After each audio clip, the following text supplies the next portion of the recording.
Hey everyone, it's great to see you again. I hope that everyone's doing well, and I hope that you got to enjoy some sunshine this weekend. I want to give a huge shout out to everyone in your pictures. That was so much fun to see everyone with their masks on. Some of you made your homemade masks. Some of you had handkerchiefs on. Some of you had just all these different things that I loved, that I thought it was so awesome and so fun to see you guys. I love seeing your pictures because I really do. I miss spending time with you guys. I miss hearing about your day. I just really miss you guys. So this coming Wednesday night for our missionary story time, what I want you to do is I want you to make someone, or maybe a lot of someones, that you miss from church. And I want to see your creation of your someone that you miss from church. So come up with some really great ideas. I'll come up with some ideas, and I can't wait to see everyone's pictures. But for today, I hope that you enjoy the next chapter in the life of Francis. But I want to bring about this verse, John 1:12. And it says, "But as many as received him, to them gave he the power to become the sons of God, even to them that believe on his name." If you remember, Francis just moved in with the farmer and his wife. Francis doesn't feel like he belongs anywhere, that no one loves him. He doesn't feel like he has anyone who will take care of him. The farmer and his wife are being gracious enough to take care of Francis, but Francis still has a long way to go, as we're going to find out in the story this week. So if you would, go ahead and close your eyes and bow your head. We're going to pray and ask God to bless our time together. God, we do thank you for this day, and we thank you for the opportunity that even though we can't be together, we can still learn and we can still grow. I pray that we would all remember that there are people out there that are struggling, and that we just need to be kind to them and try to help them along the way. We love you, God, in your name. Amen. All right, so Francis, when we left him, he was learning a lot from the farmer and his wife. And it turns out that instead of calling him Farmer, he got to call the farmer Uncle John, and Mrs. Farmer, he got to call her Auntie Allison. Well, it came Sunday morning, and their family did something really weird. They all got up, they ate breakfast together, and then they went to church. And boy, that was something really different for him. He didn't really understand everything that went on with them talking about a good shepherd and God and how he takes care of people, because he just didn't understand who this God is. You can't see God, and he just had so many questions. Well, each night they would still do their family devotions, and they would continue to talk about God and his love for people. Well, Francis decided that, the boys, they needed to know a little bit of what it was like in his life. And he said, "You know what, guys? Martin and Chris, I think you guys are awesome at everything, but you need to know where I came from. I'm part of a gang. And you might think that you might be having fun on the farm, but let me tell you about my gang. In my gang, we had knives, we had bombs, we had matches," and he would go on and on and on and tell these stories. Well, Martin and Chris finally said to him, what did you do with this kind of stuff? Your knives, bombs, what would you do? It doesn't make sense to us. Well, we would slice tires, we'd smash windows, and we would set boxes on fire just because we could, because we're bad.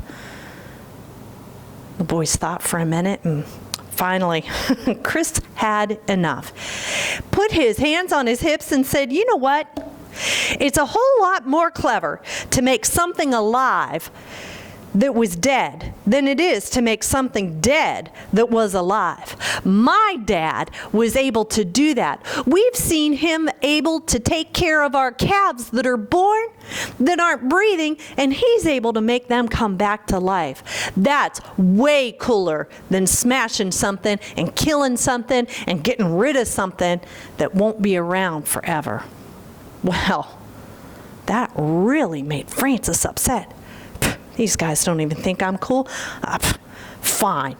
He decided he was going to go into the house, and he was sitting all by himself. I'm not going to sit with anybody for supper. I'm not going to do anything. I don't want to be around these people, and I'm just going to pout and be in my bad mood because I'm too cool for them. Later on, everyone went off to do their own thing, and Francis was still inside the house. And, well, Auntie Allison, she was ironing, and Francis looked up again, and he saw that sign. And he said, Auntie Allison, where's God? Well, she decided she needed to go ahead and stop ironing. She needed to sit down, and she needed to talk to him. And she said, you know, Francis, you love that river. And you love watching the water, the geese down there. You love all these different kind of things. But, you know, God is like the source, where the river begins. He's all love, and he's all happiness. All of those things, those flow from him. Just like where the river starts, the water has to come from somewhere. And God's kind of like that. Francis thought, well, how? I just don't understand. Well, we couldn't see God. So God sent his son, Jesus, to become a man so that we could see him, and we could relate to him, and we could learn about him, and we could understand him more. And Francis, if you continue to listen each night as we go over our devotions, and you continue to read the Bible with us, God's going to help you understand more and more. And Aunt Allison, she decided she was going to go ahead and she was going to get back to her ironing. And well, Francis, he was just thinking about that. Well, every night he paid attention to devotions.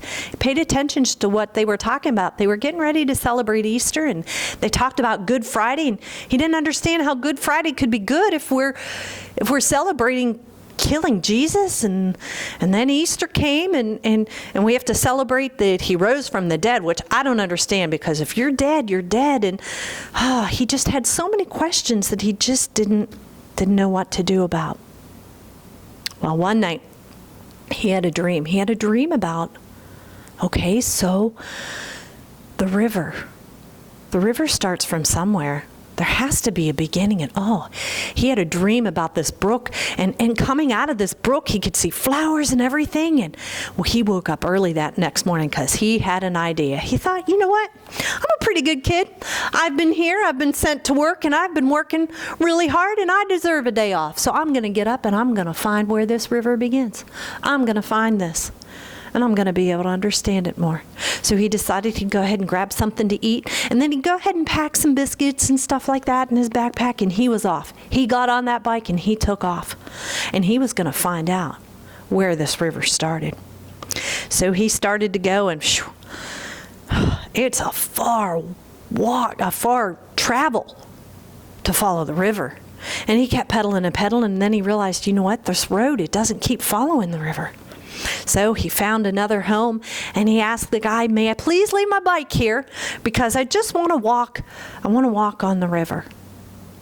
Man said, okay, leave your bike here. So he left his bike, and he started walking and walking and walking. And as he was walking, boy, he just started getting real ornery again. He just, he started thinking about everybody, and they're just always so goody-goody, and he started throwing rocks at the birds and throwing rocks down everywhere and just kicking things around. And I tell you what, poor Francis, he was such an angry person, and he just didn't understand who God was. He didn't understand love. Why did his mom have to be in the hospital? And he was having a tough time, and the only thing he knew to do was just throw a fit, be angry. So as he kept walking, all of a sudden he did, there's a stream. Well, this stream goes up a hill. So he decided he was going to follow this, because I got to know, where did it start? How did it get here? And he just started walking, and he saw all the little flowers there, and everything was nice and clean. And boy, he really liked that. Well, as he was walking up the hill, he started hearing, bah, What in the world is that? Nah, bah. Oh, there's a shepherd. Oh, he's taking care of his sheep. And so he went right up to the shepherd and he said, hey, can you tell me, is this the source of the river? Is this where it begins? This is where? And the shepherd said, listen, my wife can tell you about this. I'm busy right now, but yes. But go down to the house down there. You go talk to her about this. So he went down to talk to the wife, and so he asked, he said, ma'am, I want to know about this stream. Can you tell me, like, where did it come from? How did you find it? And she said, oh boy, years ago, my grandfather, he noticed that there was always a muddy patch. Oh, it was always dirty and nasty. And he thought, I wonder if I dig this up. How come it's always so wet here? And so he started digging and digging and digging until he dug a trench. And all of this clean water started coming out. Well, Frances, well, that's kind of neat. He says, and it runs down to the river. She goes, yes, it does run down to the river. You can see that now. But years ago, he didn't see that. Well, does it ever run out? Does it ever run out of the good water? She said, no, I've been through many droughts. And all the land around here always has water, and there's always water coming down. And it gets down into the river. She says, but boy, you need to get going because the sun's starting to set, and I don't know where you're from, but you need to get going. But my friend, who's a mailman, he'll be able to take you back to your home. Oh, he can't take me home. He's got to take me to my bike. I've got to ride back. So he decided he'd go ahead and take the ride with the mailman, and he got into the car and he got back and he got on his bike and he got to the farmer's house. Well, let me tell you what. Kate was there. Now you see, Kate is the farmer's daughter. And Kate has been trying to be so quiet and very sweet and kind to Frances, but she had it. He came home and she came out of the house and she was furious with him. You are so rotten. You're such an ungrateful little boy. You're not thankful for anything we do. You left all day, didn't tell anybody. We thought you ran away. You didn't even do your chores. And she just kept going on and on and on. Everything that she had been thinking for the past couple weeks, she started blurting out. Well, Aunt Allison came out and said, Kate, mind your manners and go inside. And she looked at Frances and said, Frances, I'm not sure what you're thinking, and I'm not sure why you scared us like that. But please, the next time, would you please let us know what you're thinking and where you're going? There were a lot of chores that you needed to do today that you didn't get done. And we lost a lot of time because we didn't know where you were at or what had happened to you. Well, Frances, he'd never had anybody concerned about him, where he went, for how long he went. They just yelled at him afterwards. He went to bed thinking about that. Well, the next morning they got up and around the breakfast table, unfortunately, he was told some bad news. You see, Uncle John and the boys were planning on going to the market that day. They were taking all the cattle in and they were going to get them auctioned off. And Aunt Allison, she was going to get to go in and she was going to go get her hair done, and it was going to be a nice day in town. And he wasn't going to be able to go because he did not obey and he did not do his chores.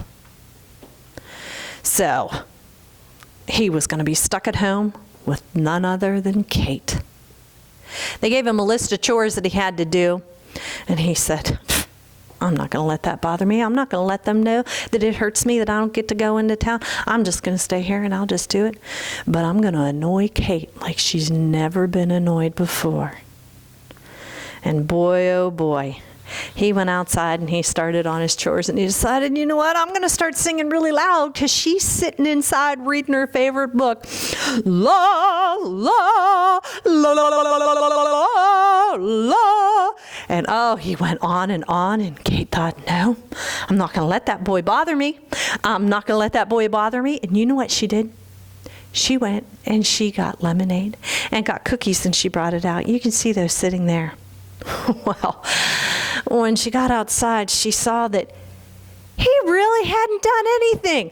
All he had done all morning was get under the windows where she was at and do his horrible singing and annoy me. And that's it. Kate lost it again. You can tell by the look on her face that this child just couldn't contain herself. She said, listen, you little lazy liar, I want you to know that you are the biggest piece of trash I've ever met. And I want you to know that I know that you're a liar, and those stories that you tell my brothers aren't even true. You've never seen a bomb in your life. You've never done anything like that. And we know that you've been throwing rocks at ducks and birds, and you're worthless. You're just absolutely worthless, and I've had it with you. No one will tell you, but I'm finally going to tell you. Nobody wants you, and nobody cares what happens to you. Well, that really hurt Francis's feelings, but he was not going to let her know that that hurt him, and he decided right then and there, with those words in his head, nobody wants me, nobody loves me, nobody wants to be around me. Fine, you're going to remember me. And he went and he got a limb, and he decided all of those flowers that they had out in the front of their farm, he was going to take the heads off of every one of them. There would be nothing beautiful around this farm when he was finished. He was going to remind them every day that he was here, and this is how he left it. You want to hate me? You don't love me? Well, I don't love you either. And Francis took his temper out on all of those flowers. Well, Wednesday night we're going to find out. What did Francis do? Did he run away? Does he stay? Poor Francis, his heart is broken right now. Boy, I hope Francis is able to see that God loves him, even though he feels like nobody else in the world loves him. God does love him. And God is using things in his life. And boys and girls, I hope that you remember that. God will use terrible, horrible situations in your life to bring you closer to him. He always wants you to find him. We can always find God in the good and in the bad. So I hope you're able to find God in every situation that you're in. All right, boys and girls, I haven't been by in the past 2 weeks to bring you any Sunday school papers or junior church papers, but don't worry, I'm getting some Sunday school papers and junior church papers together with you, because we're not sure when we're going to be able to meet back together, but I want you guys to be able to be learning and doing, and I hope you're doing your own personal devotions. I hope you're reading God's Word, and I hope that you're studying. I love you guys and miss you. Bye.